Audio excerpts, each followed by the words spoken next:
சீரியல்களின் full எபிசோடுகளை Sun டிவியில் ஒளிபரப்பான உடனே எக்ஸ்க்ளூசிவாக சன் நெக்ஸ்டில் மட்டும் ஃப்ரீயா பாருங்கள். இந்த வீட்டோட நிலைமைய பாத்தீங்களா? வீட்டையே அடிச்சு நொறுக்கிருக்காங்க. இதுக்கு மேல கம்ப்ளைண்ட் கொடுத்து அவங்களுக்கு எதிரா ஏதாவது செஞ்சா கொன்னுடுவேன்னு மிரட்டிட்டு போயிருக்காங்க.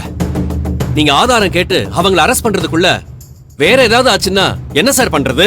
சொல்லுங்க சார், வேற ஏதாவது ஆச்சுன்னா யார் பொறுப்பு? சார், நீங்க சொல்றதெல்லாம் எனக்கு புரியுது. நான் ஆக்ஷன் எடுக்கிறேன் சார். யோ கான்ஸ்டபிள் சார், அவங்க கிட்ட கம்ப்ளைண்ட் எழுதி வாங்கியா?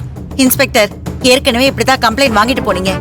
இப்பவாவது நடவடிக்கை எடுப்பீங்கன்னு நாங்க எப்படி நம்புறது? இத பாருங்கம்மா, எங்களை நம்புறதுக்கு நான் என்ன பண்ணணும்னு சொல்லுங்க. கம்ப்ளைண்ட முதல்ல கொடுங்கம்மா. ஆக்ஷன் எடுக்கலன்னா அப்புறம் கேள்வி கேளுங்கம்மா. பொறுமையா இருங்க. அவர் தான் ஆக்ஷன் எடுக்கிறேன்னு சொல்றாருல்ல, கம்ப்ளைண்ட் கொடுங்க.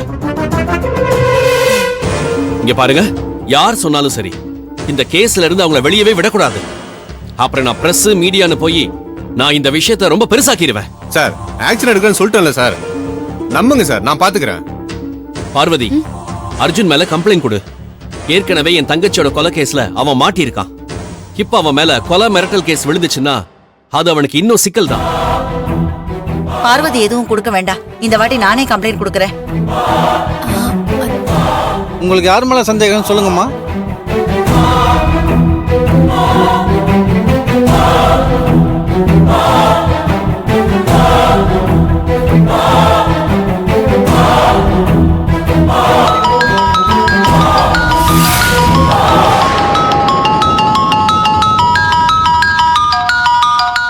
கட்டெரும்பு சொல்றா. கட்டெரும்பு மலரு, அர்ஜுன் பாஸ் அரெஸ்ட் பண்றதுக்காக போலீஸ் உங்க வீட்டுக்கு வந்துகிட்டு இருக்காங்க.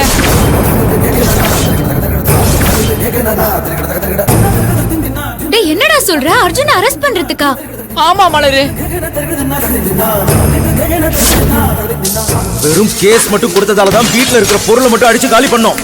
இதே அர்ஜுனுக்கும் மலருக்கும் ஏதாவது பண்ணிருந்தீங்க, பொருள் இல்ல உங்க ஆள் எல்லாரையும் காலி பண்ணிருக்கோம்.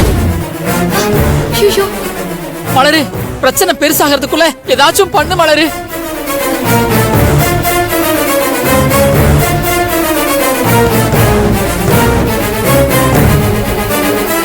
அத்தை, அத்தை,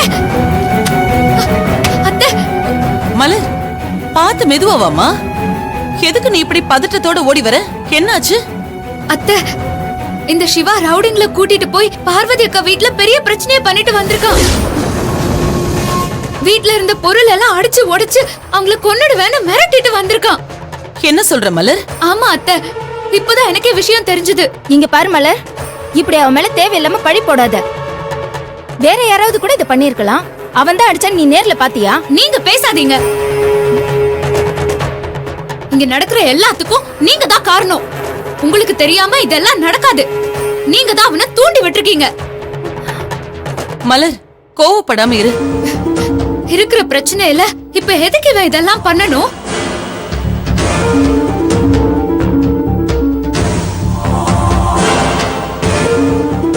சிவா, மலர் சொல்றதெல்லாம் உண்மையா? நீ பார்வதி வீட்டுக்கு போய் பிரச்சனை பண்ணியா? சொல்லுடா. ஆளுங்களோட போய் பார்வதியோட வீட்டை அடிச்சு நொறுக்குனியா? சொல்லு சிவா, நான் உன்கிட்ட தானே கேட்டுட்டு இருக்கேன். ஆமாமா, நான் தான் அடிச்சு நொறுக்கினேன். பின்ன என்னம்மா, நானும் எத்தனை நாள் தான் பொறுத்துட்டு போறது? அன்னைக்கு என்னடான்னா அர்ஜுனை கொல்றதுக்கு ஆள் அனுப்புறா. இன்னைக்கு தேவையில்லாம பழிய சொல்லி போலீஸ் கிட்ட கம்ப்ளைண்ட் பண்றாங்க. அதெல்லாம் பார்த்துட்டு எப்படி என்னால சும்மா இருக்க முடியும்? அதனாலதான் இப்படி பண்ண. நான் தான் அடிச்சு நொறுக்கினேன்.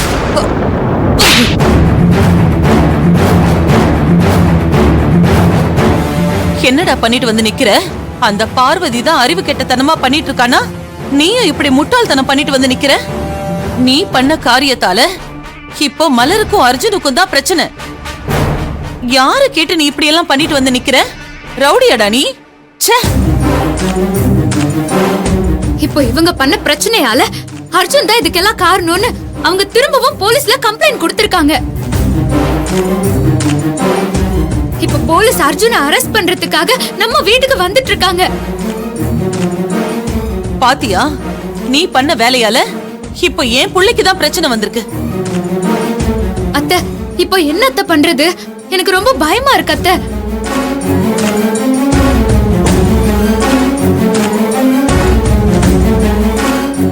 மலர், நீ பயப்படாம இருமா. நான் கமிஷனர் கிட்ட பேசுறேன்.